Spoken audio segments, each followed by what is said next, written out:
नितिन, मेरा सवाल आपसे है। सबसे पहले तो बहुत ही अच्छा ट्रेलर लगा मुझे, और आपका जो किरदार है वो अक्षय कुमार की जो भूल भुलैया फिल्म थी उससे काफ़ी मिलता जुलता है। तो आपने क्या इंस्पिरेशन ली थी इस किरदार के लिए और क्या प्रिपरेशन की थी? इस कैरेक्टर के लिए मेरे को ना 2 दिन रात को ना फिल्म सिटी में अकेले घूमना पड़ा बेसिकली, समझने के लिए कि ये आदमी ऐसे कैसे होते हैं, कि मतलब जिनको एक्चुअली कैसे दिख सकते हैं वो, मतलब क्या होगा उसके दिमाग का साइकी, क्या होगा वो, कैसे होगा।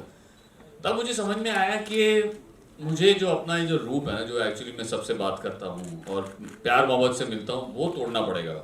ये ऐसे टाइप के लोग जो होते हैं ना, बहुत इगोइस्टिक होते हैं। Is very egoistic. सीके वीर नाम है मेरे कैरेक्टर का, बहुत इगोइस्टिक है। वो ऐसे वैसे केस लेता भी नहीं है।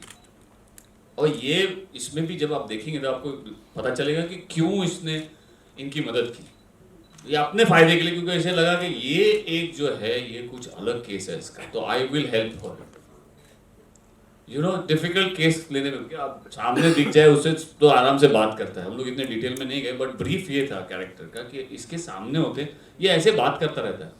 पर हम ये दिखाते हैं ना तो लोग बोलते हैं आपने वो इंग्लिश पिक्चर में जो कॉपी किया वो बैठ के बात करता है भूत से, तो वो सब हमने निकाल दिया। हम लोग ने डायरेक्ट अप्रोच रखी है इसकी, हमने कहीं से कुछ कॉपी नहीं किया बस इसका। लेकिन ब्रीफिंग ये था कि he can see spirits and he can talk to them, but this one was a difficult one. तो इसको ऐसे पकड़ना था, जिसमें ये भी बहुत मार खाता है। आप देखना, आप देखेंगे कितनी मार खाई है मैंने, बहुत मतलब बहुत, क्या बोलूं। सही में लगता है अभी। हाँ पीछे से ये आगे तकलीफ दे रहा है मुझे, बाकी कोई स्टाइल नहीं मारा हूं मैं ऐसे, इधर ये गिर रहा है बार बार। मैं वही जानना चाह रहा था कि आप सलमान और उनकी बातों से इत्तेफाक रखते हैं या ये आपका स्टाइल है कुछ? नहीं एक्चुअली क्या है कि हम लोग जब कॉलेज में थे तो कॉलेज से ये चल रहा है, मतलब तो है पुराना, किसी ने फोटो वोटो नहीं निकाली तो इसलिए किसी को पता नहीं, अब कौन किसको कॉपी कर रहा है पता नहीं, कौन इत्तेफाक रख रहा है I don't know you know. ये तो हम लोग सिगरेट पीते थे तो यहाँ रखते थे packet. Apart from this, Thank you so much. the question goes to Rajneesh और Sonalika and the director, even to you, you know, I think. Trailer देखते ही एक बात का एहसास होता है, रिमाइंडर्स ऑफ, जैसे मेरे कलीग ने कहा किसी फिल्म के साथ कंपेयर किया उन्होंने, राज की भी याद आती है, the very first Raj, you no.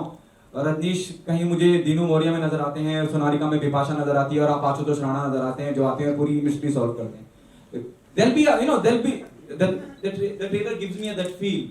What's your take, your view on that? You know? I'm sure there will be comparisons. I'm sure because they have, you say coincidentally or incidentally, मतलब ऐसा है कि वैसे कैरेक्टर्स दिखाए गए हैं, but वो कितने सिमिलर हैं that you will come to know after you watch the whole film, because we have kept a totally different approach. because हमें भी पता था कि ये तो सब जगह होता है। इनफैक्ट अगर आप ऐसे बोलें कि you've seen that movie Ghost Hunter, Nicolas Cage की, वो भी एक अलग टाइप का कैरेक्टर है, घोस्ट राइडर सॉरी, मतलब वही है। तो यू नो कंपैरिजन तो होंगे ही होंगे, but then how you know different we do it and how different the approach is, basically किस तरह से दिखाया गया और वो किस तरह से इसने अपना अप्रोच रखा है। सब एक एक एक्टर का अप्रोच डिफरेंट होता है, तो that will get to see those guys probably did the same character in a different way, I am doing the same character in a different way, wherein of course comparisons are natural there.